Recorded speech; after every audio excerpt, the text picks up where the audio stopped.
have to really escalate the noise we make so that we'll be heard.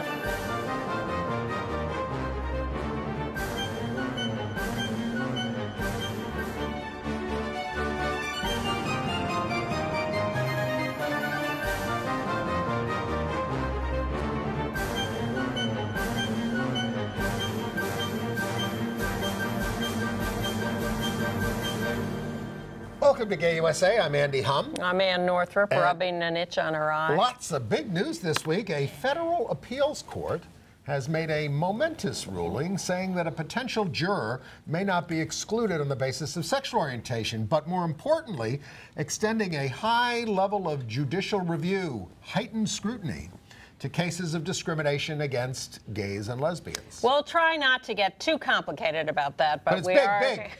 It is. That's all you need to know. It's big.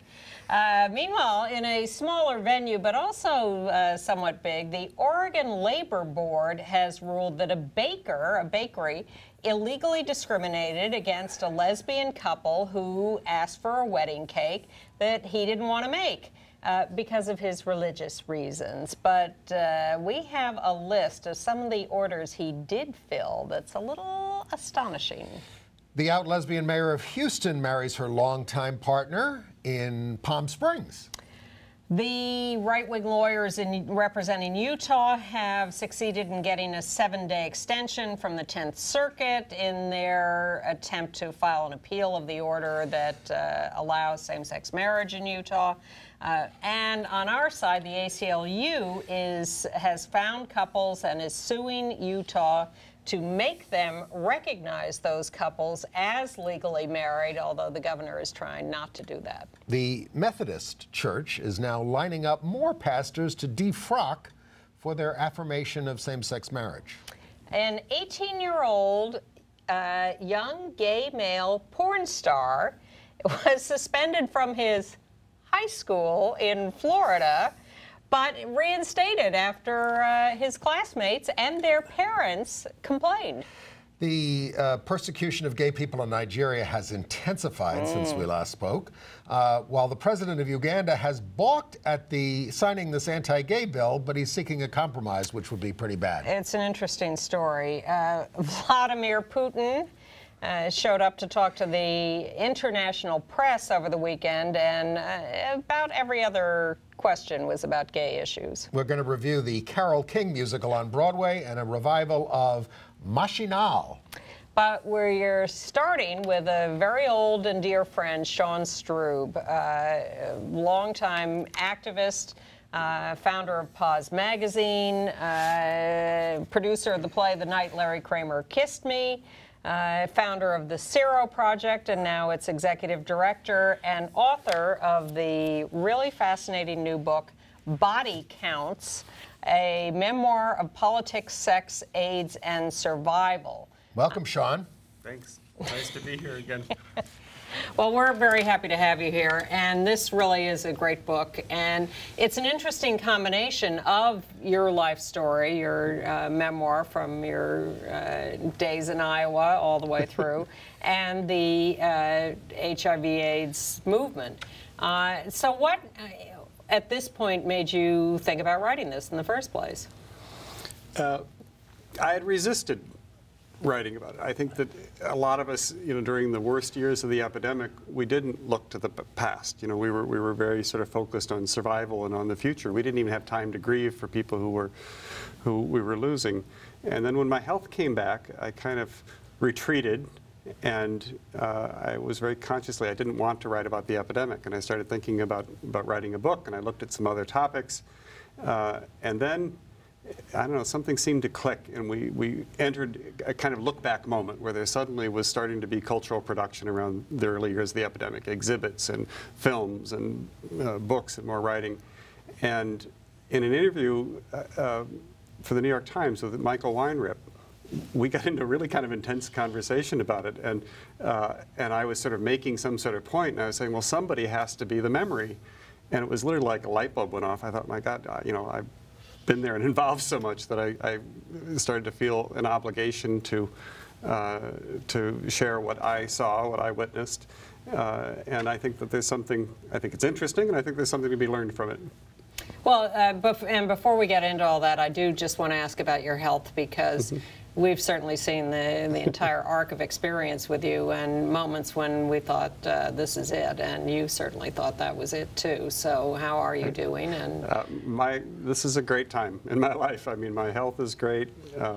I've never weighed as much as I weigh now. You know, you remember when I was really sick. I think we all feel that way. But when I weigh 42 pounds more than I weighed when I was really sick. Wow. And there's a picture of me in the book with chaos lesions all over. And well, how does that feel to go through that whole length of experience? We don't often get the chance to sit down, because mostly it feels too personal. But now that we've got you in front of TV cameras and a worldwide audience, what was that like? I mean, I don't know any different. That was my life. It was the life of, for a lot of us. The privacy stuff with the magazine, when I started putting in my, lab reports and doctors analyzing everything from my mental health to whatever, I kind of got past the, concern about what people learned about me, although this is a whole new level of intimacy in here. My life changed. It really did change. There's an interview with Armistead Maupin on BuzzFeed right now, and he talks about this time in his life and how much he appreciates, the moment and the joy he finds every day. And I think that happened to me when my health came back, and I realized there was a new preciousness with my life. Now, when did you find out that you had HIV? Well, officially, not until the test came out in '85. But the very first time in July of 1981, when that first New York Times story reported 3 symptoms that people who were dying shared, I got this feeling in the pit of my stomach, because I'd experienced all 3. Weight loss, which I'd attributed to moving to New York and a faster paced lifestyle. Night sweats, I didn't know they had a name, I just thought I sweat a lot. And persistently swollen lymph glands. And the year before, while I was at Columbia, I'd ended up at Sloan Kettering with the concern I had a lymphoma, which now we think was probably my seroconversion sickness. Right. So in those days, we knew people who died within a week. Right. Most people didn't last more than 2 years. To what do you attribute your survival? And I remember, seeing you through a lot of these periods. You had a unique approach to this. Yeah. I think part of it was my skepticism. I was very consciously skeptical of everything I was told about the epidemic, from the media, from the government, from drug companies. The only people I believed were people with AIDS, honestly, and that became my go-to experts. And I think a lot of people maybe had a fear or a resistance. They isolated themselves from that. And but I found it to enrich my life and to give me the information that I needed. I also, around the time I was diagnosed, I read an article about different forms of cancer, and it said that the most lethal form of cancer was 96% fatal. Now, not great odds, but that's 1 out of 25 survive. And I hadn't heard anybody say that AIDS was more deadly than the worst form of cancer. I mean, this may sound like tortured logic, but this is what was going through my head. And Michael Callan's book, Surviving AIDS, had a big influence on me as well, because he identified 3 characteristics amongst people he knew who were then living with AIDS. The first was they believed survival was possible. Somebody was going to survive. May or may not be me, but someone would survive. And the second was that they could identify some reason for their survival, some reason to get up in the morning, whether it's taking care of their kids or their career, or wanting to be around to see somebody graduate from school, or their activism or their religious faith. They had some purpose, and I never lacked purpose. And the third was that when asked what they did to treat their illness, it wasn't what they said, it was the length of the list, because those were the people who were seeking survival. And I tried everything. And macrobiotics and acupuncture and visualization and you name it, you can go right through it. And people say, oh, that didn't work, or that didn't work. They all worked. I learned something from every single strategy that I employed in treating the virus. And collectively, it gave me sort of the confidence to make my own treatment decisions going forward. And in the midst of this, in 1994, before we have protease inhibitors, which turned the epidemic around, you found Pause Magazine. Right. And a slick magazine of information, lifestyle, everything in it. And what were you thinking? I was thinking at the time that I lived, knowing all these people with AIDS who were leading vibrant lives, right? They're involved in their activism and their businesses and their careers. That was a bubble that was so different from what was in the mainstream media. In everywhere, anytime AIDS was referenced, it was inevitably fatal, dread disease, 100% fatal, no survivors, terminal illness, no cure. There was never anything that even allowed for the possibility of survival. The possibility of survival in terms of the mainstream, public discourse had been taken away from people who had the disease. And yet I saw this in my own life, something very different. And so I started thinking we needed to share these stories and to show these examples. I was benefiting from knowing and talking to so many people, other people who had HIV. There are lots of people around the country who don't have that luxury. They didn't live in the village. They couldn't go to meetings every night or whatever. And so the magazine kind of became that connection. And people developed intensely personal relationships with our columnists, with the people who wrote in the magazine, because they got to know them so well. Those were their friends, and those are the people they trusted to learn about how to cope with the illness. I want to backtrack a little, because the first section of this book is about your youth and growing up in Iowa and then coming to Washington first and then New York. And you were an ambitious kid. You wanted to be in politics. You were entrepreneurial at an early age. But coming out was not easy for you at that early age. And I was struck by the amount you talk in the book about fear and guilt. And I'd like to, because we see you and have known you for 25 years and have seen you as a self-confident, successful guy, sick or well, you've always had that list of ambitions. But so I saw a different side of you in this book when I read about those earlier years. Well, I mean, I think the closet remains terrifying for people today. Even though the society has changed in so many ways, that doesn't mean an individual closet is really that much different in terms of how it was experienced by that person than it was years ago. I grew up in a very Catholic family. My three sisters' first names were all Mary because of my father's devotion to the Virgin. I went to a Jesuit boarding school when I was 13. I briefly thought I'd be a priest and so on.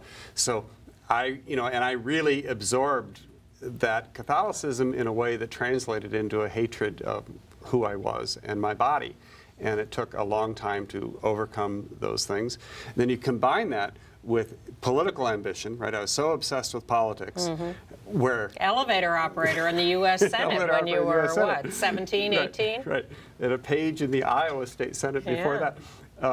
And of all careers, that's really an especially lousy one back then to be gay in, right? Because it was just seen as such a career killer. So you combine those two things with an utter ignorance about my body and about sexuality.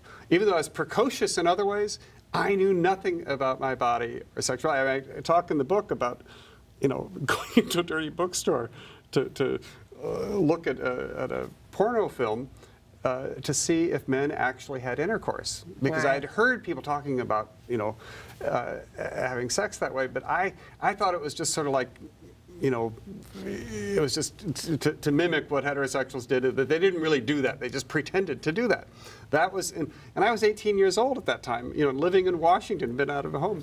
And I went into, I remember peering at the, the little flickering screen and figuring out this wasn't trick photography, and the guys were enjoying it, and silly as that was a revelation. Some of these things, Michael Bronski in the review in the San Francisco Chronicle, one of the points he focused on in the book was in 1980, and you'll both remember this, when the New York Times reviewed John Boswell's book, Christianity, Social Tolerance, Homosexuality, Christianity, and Social Tolerance.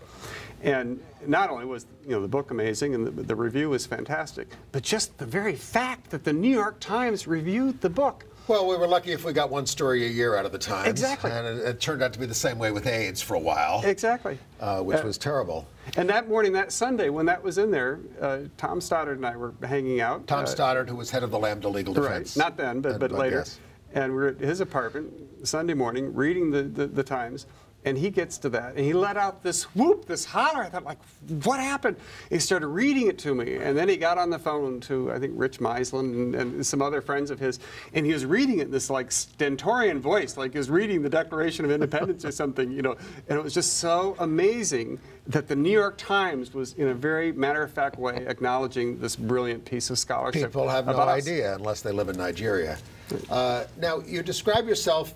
You say campaigning is your natural mode of being, well, and both political and causes. So, and you did run for office for U.S. Congress as the first openly HIV-positive person to do that. So, what are the? You're still involved in campaigning, but what are the campaigns you're proudest of? Oh, that's interesting. I mean, I think that I've really tried to sort of, you know, carry the flame of the empowerment movement and the Denver principles and the concept of self-empowerment for people with HIV. Which Maybe explain what that is, Denver principles. Well, in 1983, it was the first time a group of people with AIDS ever gathered from around the country to strategize politically. And that's when they rejected the word victim and wanted to be identified as people with AIDS and so on. And that was the first time in the history of humanity where people who shared a disease organized to assert a collective voice politically. They say, we have a right to participate in these things. And in that sense, that document is like the, you know, the Magna Carta or Constitution or whatever for people who have some sort of health condition. It was largely based on the women's health movement in the 60s and 70s. It was basically feminist health principles, you know, codified in this document around this disease that in many ways was the most radical AIDS activism to date, you know, much more so than ACT UP. You know, right. ACT UP, you know, which was very important to me, and we did a lot of kind of like outrageous things, but in terms of the basic concept of what we were doing, we were basically trying to manipulate the levers of power as they existed, not create a different system. Including in the medical establishment. You change medicine for everybody, not just for people with AIDS. For good or evil. For good or evil, exactly. Well, that's one of the points I talk about in here. You know, that I don't think at the time when, you know, we were demonstrating and getting arrested and pushing for regulatory reform at the FDA, that we realized the extent to which we were carrying heavy water for the pharmaceutical industry. This was in the Reagan era when everything was being deregulated. We never did anything that bothered a pharmaceutical company one twitch compared to the incredible benefit we did for them that made them billions and billions, hundreds of billions of dollars by stripping away these regulatory processes and making it far less costly for them to bring drugs to market. And, you know, that's a very complicated issue, but only in, I think, the perspective of time can we kind of like see some of these things. There's a lot in this book that sort of looks at those situations and reconsiders them with the benefit of hindsight, and that's one of the things that makes this fascinating. We don't have much time left, and we could talk to you for hours, but I just want to mention that you are running the Zero Project now, which is another very bold move. I was talking to a group recently and talking about AIDS issues, and I made some reference to the horror of criminalization of people with HIV. And this woman stuck up her hand and she said, well, I'm a new chaplain at this organization, and I want to know what you're talking about, because I think people who are, you know, not disclosing their HIV status should be prosecuted. And I thought, you're a chaplain? So give us a few seconds on that. There's survey research. About 2/3 of gay men think that it should be a criminal offense not to disclose. That's most people's initial reaction until they look into the issue and understand how horrific it is as public health policy, how it is making the epidemic worse. Well, they can learn about you at seanstrub.com. And I have to say one thing. We've talked about all these serious things and political things we talk about. There's a lot of fun in the book, too. The stories about Tennessee Williams and, you know, peeing off of Gore Vidal's balcony with him in Ravello into the Sea of Salerno. There's a tease. There's a tease. Body Counts, a memoir of politics, sex, AIDS, and survival. Sean Strub. Maybe we should do 20 minutes every week so we can get through the rest of the book. We can do one chapter at a time. Yeah, exactly. Well, thank you for coming. Thank you so much. Thank you both. Have fun, and we'll see you soon. Okay, thanks. Okay. Hi, Sean. Bye. All right, well, a lot of other news to get to, or we would have just spent the entire show talking to Sean, because there's a lot to talk about. But the stunning news at the top of the news this week is the Ninth Circuit. Yeah. This is an appeals court. This is the West Coast, and known as a liberal circuit. And the case before them was an appeal on whether or not you could preempt a gay juror just because he or she was gay or lesbian. And fascinatingly enough, in a pharmaceutical company versus pharmaceutical company case. SmithKline Beecham. It's over a licensing agreement with Abbott about HIV medication. And one of the companies had tried to exclude a juror from a jury because he was gay. They denied it, but it was clear that that's what they've done. This issue has been around for a long time, yes. but now it's getting resolved. So, so what they said is that sexual orientation needs to be subject to what's called heightened scrutiny, a level of judicial review, the second highest level below strict scrutiny, which is extended to race. And when we're talking about scrutiny, what we mean is you look at a law and that discriminates, and subjecting it to higher scrutiny means it's a higher level of proof that the law is legitimate if it's discriminating against people. Because usually the courts say the government probably had a good reason if they passed this law. But now you've got to say, well, wait a minute. It's a higher level of suspicion. I think that's what we should be calling it, not scrutiny, but suspicion. We'll coin a new word. So Judge Stephen Reinhart there cited the Windsor case that overturned DOMA. There's the judge. Calling it unquestionably higher than rational basis review. Well, what's interesting about that is that the Supreme Court, in deciding the Windsor case, specifically did not label the level of scrutiny it was giving to DOMA or suspicion. It just did an analysis of the situation. And this judge is reading that analysis and saying, I'm calling this heightened scrutiny. And I want to read a quote from this because it's rather moving from the judge. He said, striking a juror just because he or she is gay continues the deplorable tradition of treating gays and lesbians as undeserving of participation in our nation's most cherished rites and rituals. They deprive individuals of the opportunity to participate in perfecting democracy and guarding our ideals of justice on account of a characteristic that has nothing to do with their fitness to serve. I mean, I read that. I mean, I want to cry. He likes us. He really likes us. Well, it's like the decision. Well, he's Max Reinhardt's grandson. Well, it's like the decision I cited last week or the week before with a judge who said, consent of the governed. And if we have decided that if we're going to let the government run things, it has to be with treating everybody equally. And you're not treating these people equally. So we like that. Now, it's not the first time that heightened scrutiny has been applied to us, but I think it's kind of the biggest. And it has an immediate impact on the Nevada marriage case in the Ninth Circuit, also the Arizona and Oregon cases on marriage, and also the Arizona case on domestic partner benefits that Governor Jan Brewer there rescinded our domestic partner benefits. So all that is going to be very, very helpful. It sets a new standard. Now, for instance, in the 10th Circuit with Utah, there is no tradition of heightened scrutiny there. But there was no tradition, I think, of heightened scrutiny in the Windsor case, in the circuit that was decided in, and that was one of the issues In the appeals, there was a little bit of it. In the thing we went to, there was a little bit of that, yes. Okay. All right.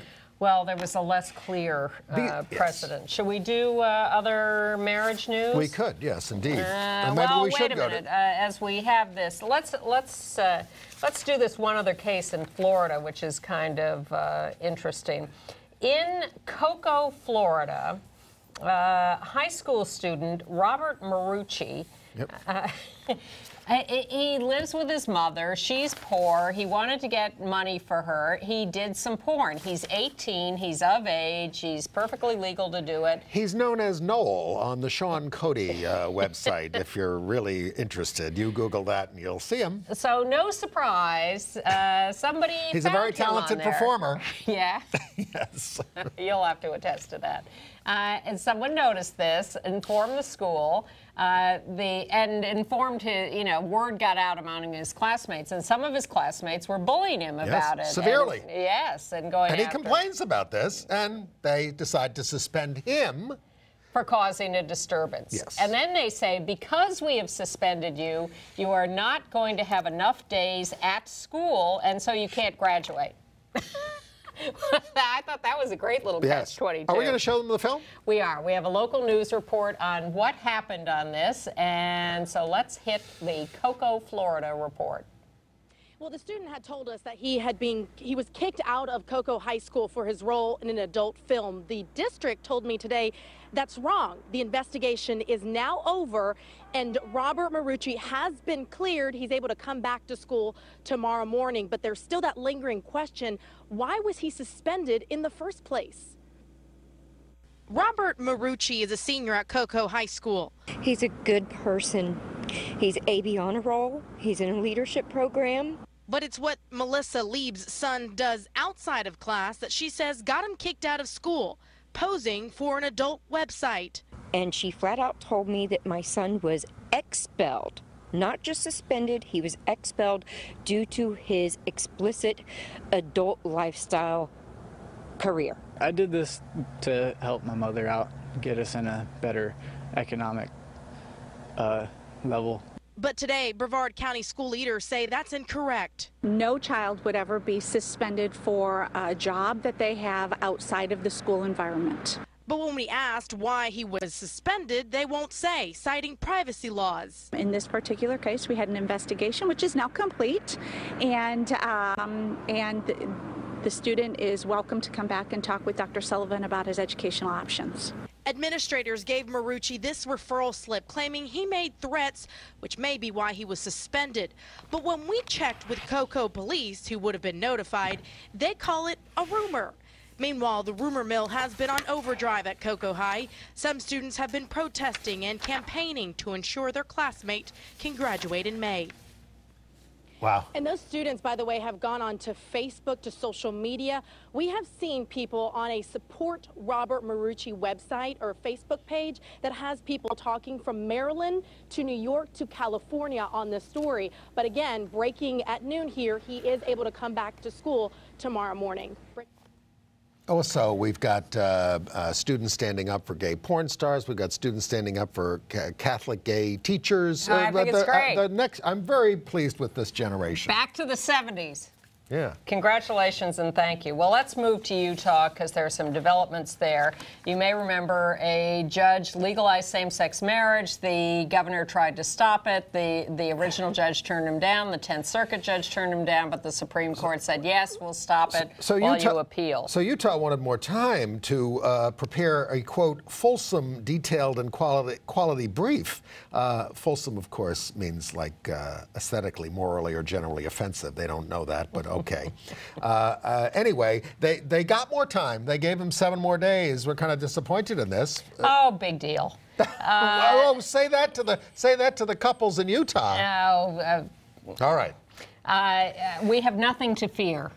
All right. And one of the reasons they wanted more time was because they did advertise for a lawyer to help them with this appeal. They got somebody relatively on the cheap. They were prepared to spend $2 million. They're only going to pay him like about $300,000. Yes, Gene Shar something from D.C. So they're getting their... who had to leave his big law firm to do this. So and they bid him farewell without any great, we loved him speech. So it's not going to be January 27th. It's going to be 7 days later. And this new lawyer clerked for Scalia and was an associate counsel to George H.W. Bush. So, yes, they get that. And there's still some question about whether Oklahoma's case will be folded into this now at the 10th Circuit, especially since there is a little more time, but it still seems to me awfully fast for Oklahoma to get in. The ACLU and a law firm there in Utah is suing the state for not recognizing same-sex marriages already performed. The Attorney General's office was not making a determination about the validity of the marriages, but says that the amendment bars their recognition, and they're saying, hey, these people need their rights and they need them now. They're legally married and they should get full rights. They're getting them from the federal government. But just to confuse matters further, the Utah Tax Commission says that these couples can file tax returns as married. So, you know, Utah is a little confused at the moment. And the guy who went on a hunger strike to successfully stop these marriages from going forward is seriously considering a move to Russia, where they have more traditional values. Yeah, more on that later. And to get away from our Marxist government. Yeah. Delaware, by the way, and Massachusetts have joined the list of states where same-sex marriage is legal, who have announced that they will recognize the couples married in Utah. And polls and online comments in Utah show that opinions in the population in Utah generally are shifting very fast. And this, I think, is the phenomenon and why we've always wanted this to go forward. Because their God did not smite them. No, because they saw these people and realized they were human beings and not, you know, tailed monsters. There was such an outpouring in Utah, and that huge demonstration that they had at the State House there last week. So they, I get it. It's our family members and neighbors and friends. Well, you know, Mormons, I mean, I'm not fond of almost any religion, but they are generally accepting of other kinds of differences. Like kids who are developmentally disabled are not treated very differently and, you know, are welcomed within the community and all that kind of stuff. Well, tell it to the black people who couldn't be priests in the church till fairly recently. But God had to give them a revelation in the late 70s about that. Well, the Mormons certainly went through a lot of stigmatization of their own. God will give them a revelation about this. Yeah. You may also, yes, well, as someone from California tweeted when the judge legalized same-sex marriage in the first place, since the Mormons had financed the whole Prop 8 referendum and the case against us, karma's a bitch. Ooh, language. All right, other states in Florida. They're having a big same-sex marriage case there, but they're filing in, I'm interested in this, in state court in Miami. 6 couples, not in, this is NCLR and Equality Florida, not in federal court. Well, that question has been asked, and the answer was you can make a federal claim in a state court. Okay. So maybe that's just, you know, where they've decided the court of original jurisdiction is, and they're making a claim that the state law and constitutional amendment violate the federal Constitution. Okay. In Indiana, here's another fascinating development. Well, it's interesting because we thought Indiana, forget it, we're losing big time there. This has been going on for a couple of years. I mean, while everybody else has moved on, Indiana had not passed a constitutional amendment against same-sex marriage, and they finally got a majority in one of the houses of the legislature, so they're in both houses, so they're ready to do it, and they passed it, and they have to pass it again. This is about passing it again, and it was supposed to just go through, as you say, and then the House Judiciary Committee looked like it was not going to pass it. They held a hearing. Everybody said, okay, it's going to the committee. It's going to pass, blah, blah, blah. And then we get word later in the day, wait a minute, it hasn't passed yet. What's happening? And the answer was that several Republicans on the committee were thinking, maybe I'll vote against this. But so they moved it to the Elections Committee, and by the time you see this, they may have passed it out of the Elections Committee or not.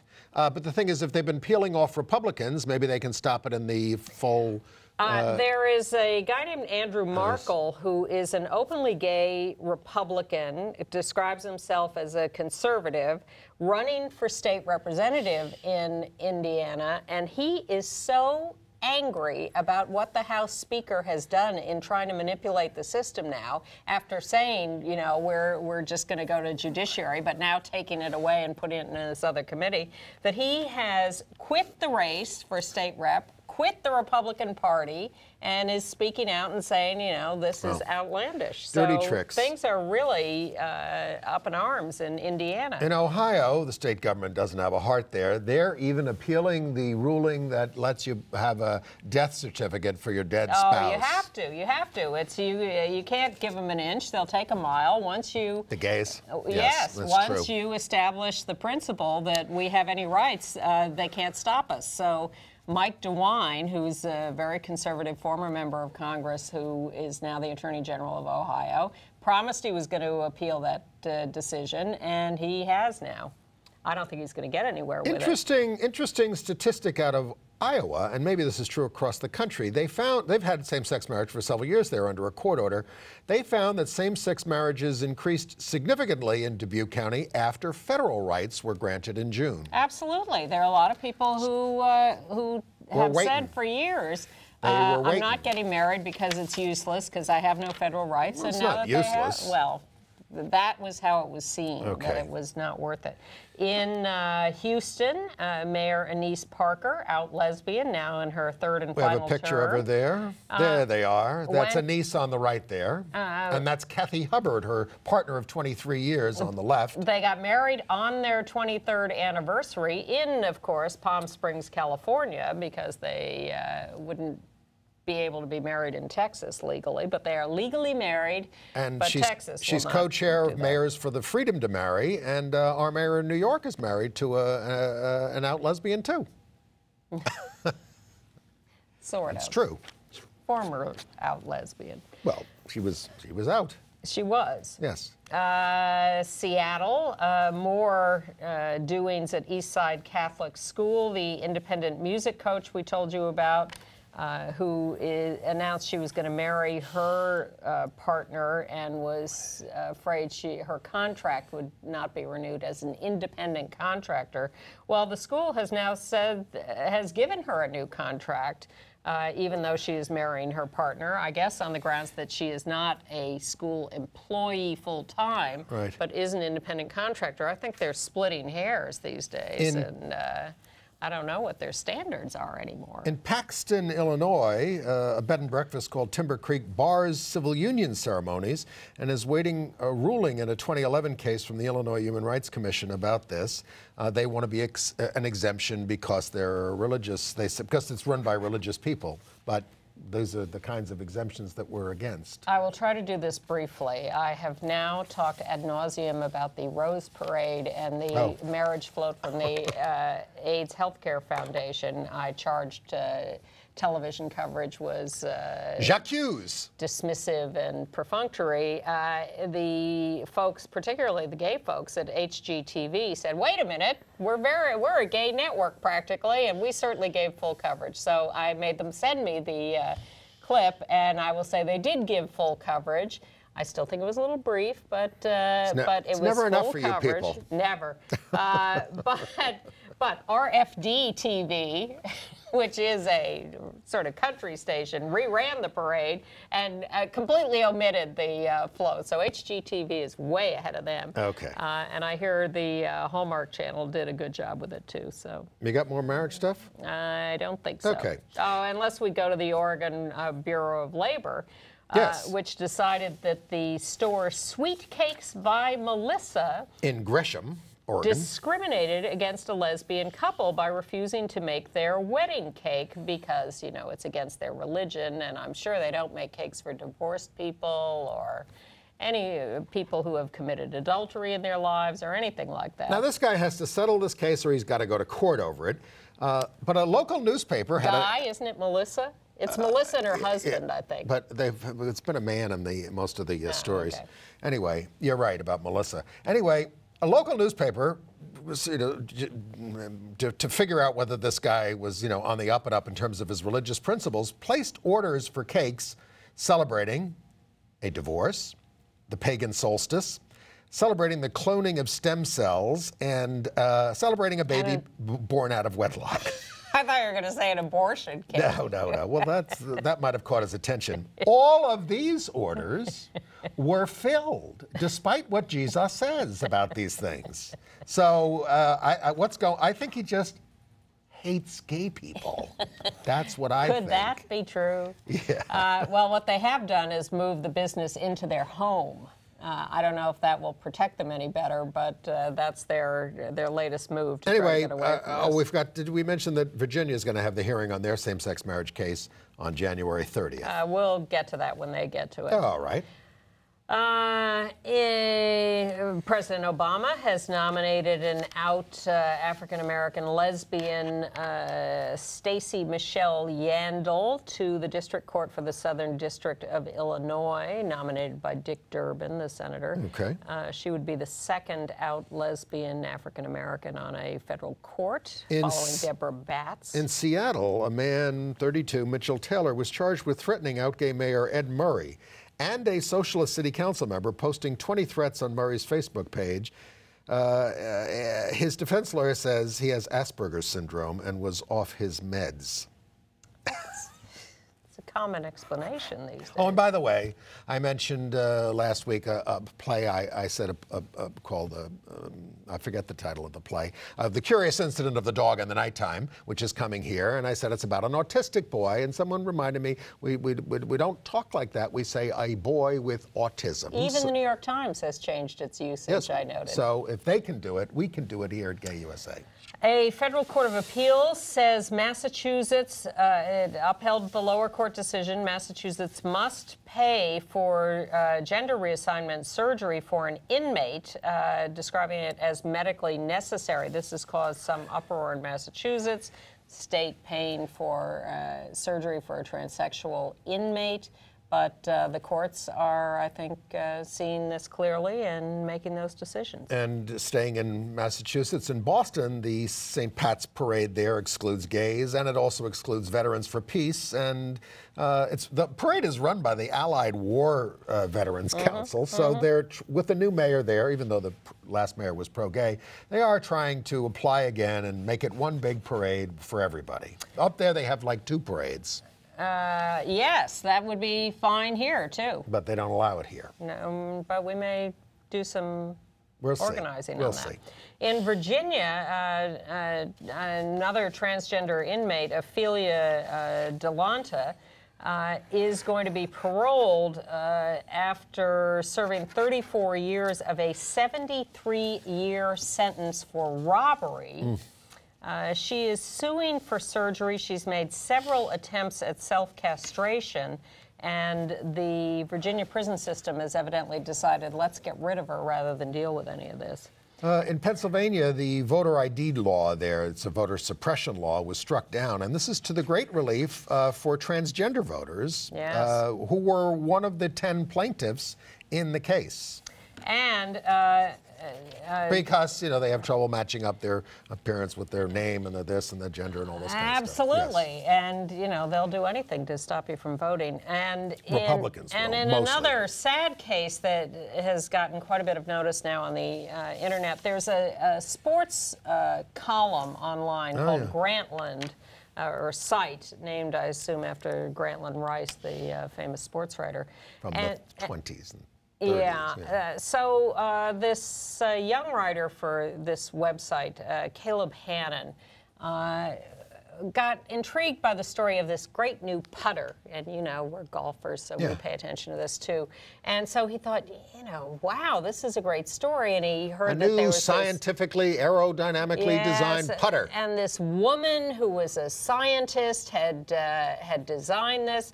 So he called her up and he wanted to interview her and talk to her about this. And she said to him, I will talk to you if you agree that you're writing just about the science and not about me, the scientist. Yes, the name is S.A. Vanderbilt. Well, that was the name she purported to be, S.A. Ann Vanderbilt, doctor. And as he looked into this, he found all sorts of problems with her story. He found that she had changed her name, that she didn't have the academic credentials she claimed, and that she was transsexual. And he, in violation of his agreement to write only about the science and not the scientist, started telling her that he was going to reveal all of this. And she ended up committing suicide. Horrible. Before this was published. And then he went ahead and published it. And then the website said how proud they were of this great story. That's and outrageous. then the editor of the website, a couple of weeks later, after people started objecting, said, oh, maybe we were wrong. Maybe we shouldn't have published it. There were a lot of problems with this story. But they never got to the real problem, which was that he had violated his journalistic promise. They sort of said, well, yes, I guess it was a little too icky to write about a transgender person without talking to anyone who was transgender beforehand. Right. I mean, look, we do talk about a lot of people on this show who would rather us not talk about them being gay, who are public figures. We're especially likely to do it if the person is working against gay rights. But I'm not going to make that distinction, but go ahead. No, and we don't. I mean, but we say try to write honestly at people yes, who are public figures. But if you make an agreement and the person had a special reason for having this agreement, it is an outrage what this guy did. Completely. Okay. On a couple of nicer notes, a military story. Commander Rich Jarrett has just taken over as the commander of the Littoral, L-I-T-T-O-R-A-L, combat ship, USS Freedom. He appears to be the first out gay married commander of a U.S. warship. And the report we got was that he gave this tremendous moving speech to the crew and family members when the change of command ceremony took place, had everybody in tears, spoke so movingly of his husband, and this was evidently quite a big deal. Right, so congratulations, Commander Jarrett. And we will be folding the show next week because we have won. No, here's the news that shows we've won. Starkville, Mississippi. Go ahead. Hell has frozen over. The Starkville, Mississippi Council, I retract everything nasty I've ever said about Mississippi, everything, has passed a resolution supporting equality. Every person has inherent worth no matter their race, creed, color, sexual orientation, or gender identity. Discrimination is, quote, anathema to the public policy of the city, unquote. Starkville, Mississippi. Starkville, Mississippi, population 24,000. They haven't gotten the memo in the Methodist Church. They are putting another pastor on trial for performing a same-sex wedding. It's Reverend Thomas Ogletree. He goes on trial March 10th. He's a retired elder in the New York district, former dean of Yale Divinity School. The church is also trying Reverend Stephen Heiss of Upper New York for performing the wedding of his lesbian daughter in 2002. They take a little time with these things. Yes, but they're trying to be consistent. And Reverend Sarah Thompson Got to admire Tweedy, that. and they're also going after Reverend Sarah Thompson Tweedy of the New York Annual Conference for being a self-avowed, practicing lesbian. Yeah, I love self-avowed. Avowed. In the old days in the New York Times, we used to be listed as an avowed homosexual. We took vows somewhere. Avowed. Like, who would want to admit that? All right. All right. On to Russia and other international news. Well, if you saw Vladimir Putin getting interviewed this week, it was all about gay stuff. They had this reporters from China and Britain and all these places asking him. And George Stephanopoulos. Yes. And he, among the other things, he said, we don't have a ban on non-traditional forms of sexual interaction between people. We have a ban against promoting homosexuals and pedophilia to minors. Let's put those two things together. They're totally different things, meaning not pedophilia and homosexuality, but propaganda and to children and being gay. We're not banning anything. We're not grabbing anyone off the street. He asserted more on that in a moment. And then he tried to assert that the U.S. has criminal penalties and we don't for homosexuality. But those are things that are on the books that can't be enforced because of the striking down of the sodomy laws by the Supreme Court in 2003, which George Stephanopoulos tried to say over him while he was talking. Well, what Putin ended up saying was, gay people are welcome at Sochi, but leave the children in peace. Please. Yeah, right. And then he posed for a picture with some Russian Olympic volunteers, all in rainbow uniforms. What the hell is that about? He was asked about that, actually, and he said, I didn't design the uniforms. He won't say whether he believes people are born gay or not, but the new law on sexual orientation suggests that sexual orientation can be influenced by propaganda. The whole idea of keeping it away from kids, any mention of homosexuality is you can change them. It's ridiculous. It's nonsensical. It's defamatory. It's disgusting. And really, what he's not dealing with is all the violence that is being perpetrated against gay people who've been given permission by this law. But more on that in a second. I want to mention a couple of demonstrations that Queer Nation did last week. First, we went to see Brian Boitano, who it turns out was appearing in a little public appearance at the Rubin Museum in Chelsea. Introduced as a great human rights activist, and I believe somebody shouted, based on what? And what the hell did Brian Boitano ever do for human rights? We're waiting to hear. Well, that's what our pal Duncan got up and yelled this at the introducer, who he said was being just ridiculously lugubrious. And Boitano just sat there silently with nothing to say. And when they say something wrong about me in an introduction, I interrupt them. Well, Duncan, like, my name is not Hume, it's Hum. Duncan and Jamie got dragged out. And then a couple days later, we went to the Today Show because we wanted to remind NBC that they're covering this and they ought to be talking about this stuff. There we are. There's Duncan right there in the middle. Yeah, there's Ken on the end and you between them, and I'm a little further down the line. Yep. So we just chose a moment when they were live from the plaza. They cut away. Well, of course they cut away. I didn't expect anything different, but what we did was remind NBC in person that we are watching. We can get them anytime. We can't get them at Sochi. Well, I'm not sure anybody's going to be gotten at Sochi because, you know, now we have warships in the harbor and terrorist threats. Johnny Weir's not afraid. I could never boycott the Olympics, whether they be in Pyongyang, in Uganda, in Iran, or Mars, he said. His parents are worried about him, but he reassured them by saying, Elton John has gotten in and out safely. Elton John. He didn't go to Sochi. Who Putin said he'd be happy to meet with. Exactly. And Johnny says he worries about Russian LGBT people. And he wants to be there for them. I'm just going there to be me, to be gay, to be proud, to be a strong light for the Russian LGBT community, and my lifetime of sacrifices won't be ruined by politics at Sochi. It's all this, you know. Me. And you know, all these athletes, I sacrifice so much.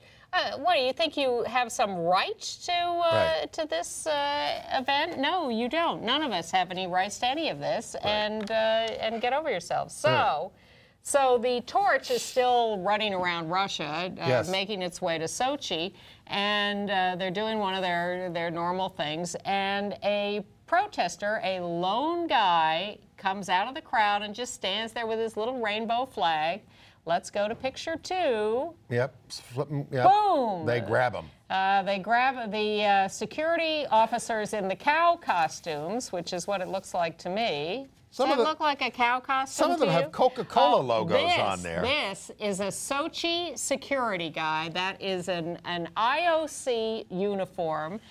With the guy who's grabbing the protester. The IOC has dirty hands on all this, and they are badly involved in this kind of Well, don't worry. suppression. The Dutch brass band that performs at speed skating is considering playing YMCA. I don't know if that's enough to bring gayness into this. Well, it turns out they did it in 2002 before. They're reviving it. Not if the IOC has anything to do with it. Well, no one's going to Sochi anyway. A third of the tickets are unsold. They haven't finished building the hotels yet. It is a mess But over Britain there. is sending the government minister who was responsible for the same-sex marriage law. A member of the IOC, a 75-year-old Italian, says it's absurd for the U.S. to send 4 lesbians as part of its delegation. Brian Boitano is offended by that remark. Yeah. By the way, I wish that they had asked Putin about the bill on banning same-sex parents, because now they're considering denying custody to any parent who leaves a straight relationship for a gay one. Yes. And the sponsor of the bill asks the more pro-gay West to be tolerant of them. Well, the CEO of the USOC, Scott Blackman, says he encourages U.S. athletes to speak out before the games, but once they get to Sochi, the focus should be on sport. And IKEA has responded to complaints about them dropping a lesbian couple from their customer magazine in the Russian version by saying that the Russian law prevents them from doing so. Now, wait a minute. You know, that's what they said in the first place. No. But I mean, but to make a flat statement like that. So they put up a vision statement online pledging fair treatment for all employees, including on the basis of sexual orientation, including in Russia. But I mean, they can't make that flat statement that it violates the law. You got to test the law. That was their original excuse for taking the couple out of the magazine. All right. Yes, you do have to challenge the law. So CNN had a very good summary of all the instances of violence perpetrated against gay people in Russia. And if you go on the CNN.com website and look for reports by Phil Black, you can find Russian vigilantes targeting gay men. We told you last week that the head of that, the chief brutalizer, Maxim Marcinkovich, something like that, who's running Occupy Pedophilia, is what they call it, had fled to Cuba. He has now been arrested by Interpol in Cuba. This is one of the best pieces of news I've heard on all this. We've only got 3 minutes here, so we're going to have to flip through these headlines quickly. Queer Nation town hall meeting next Tuesday, the 28th at 7 p.m. to make more plans for demonstrations against the Olympics and on Nigeria. Which has intensified. The prosecutions under the anti-gay law, they have spread to the south, as well as which is more liberal, from the north. It's all, which is more Christian. Those arrested have been forced to give other names. Gay people are trying to get the hell out of the country if they can, if they're identified as gay. It's terrible. They're rounding them up, and they're going to prosecute them. And in Muslim areas, they could be stoned to death. Semi-good news from Uganda. We were afraid that the president there was on the verge of signing the law that the parliament passed, but he used the excuse of no quorum in parliament to say, I'm not going to sign it. I'll work on a compromise bill. And also that he thinks we're sick. We shouldn't be killed or imprisoned or jailed for. Well, he didn't what say do you imprisoned. do with abnormal people? Jailed for life. In the United Kingdom, a right-wing member of the UKIP party, the right-wing party there, blamed the storms and floods in Britain on gay marriage. He left the Conservative Party over this, and he's finally been expelled or suspended from the party. A Kenyan author of One Day I Will Write About This Place has published another unknown chapter, Coming Out as Gay. And in Budapest, Hungary, a court says the cops were wrong to ban a pride parade. And we did get a gay panel of all this over in Davos, that big conference, but it was paid for by Paul Singer, a vulture capitalist who has a gay son. And I'm very concerned about any of our groups taking money from him. All right, AIDS news. The World Bank and UN AIDS will work together on ending extreme poverty and AIDS. We have a new health commissioner of New York, Dr. Mary Bassett, who has a lot of good experience in this area. We'll see what she does. At the SAG-AFTRA Awards, Matthew McConaughey and Jared Leto won for Dallas Buyers Club again, but this time they made a point of talking about AIDS because they got a lot of heat for not doing it at the Golden Globes. And The Bachelor and Sherry Shepherd were in trouble for saying nasty things about gay people. They've both sort of apologized, kind of, maybe. And we saw the new show Looking on HBO. With Jonathan Groff. Very thin, even though I like the director. He's the guy who did Weekend, which was a very good movie. The characters so far are not engaging, but we'll keep watching. We'll give it a chance. We'll keep watching. And we love the Carole King musical, Beautiful. We did? Yeah. And Machinal, the revival of a 1920s play, less so. And if you get a chance to see I Am the Wind, it will not blow you away. I had to get that in there. See you next week. Bye-bye.